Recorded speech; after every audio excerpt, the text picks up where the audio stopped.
Bienvenue sur Clapetimo, le podcast qui vous fait découvrir l'origine des mots.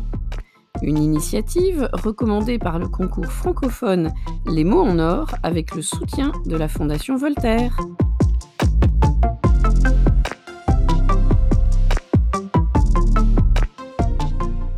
Aujourd'hui, notre mot traduit la manière dont notre langue puise dans différentes sources pour s'enrichir.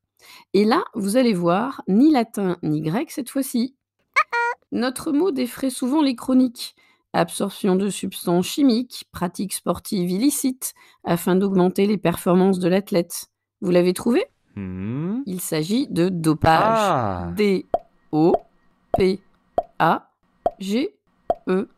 Certes, les dieux du dopage nous viennent de l'Antiquité, période durant laquelle les Grecs furent les premiers à utiliser des méthodes de type pharmacologique pour les lanceurs ou encore les boxeurs quelques jours avant les épreuves olympiques.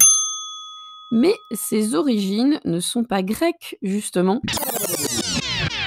L'étymologie du mot dopage remonte au néerlandais, vous savez, la langue des Pays-Bas.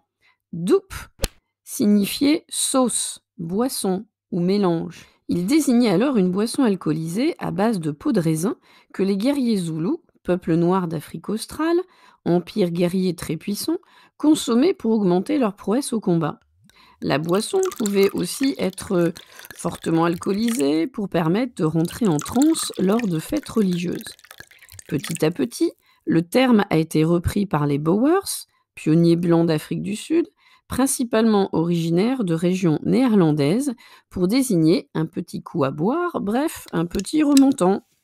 Le doep, devenu dop, désigne alors une boisson stimulante qui permettait de dépasser ses propres forces.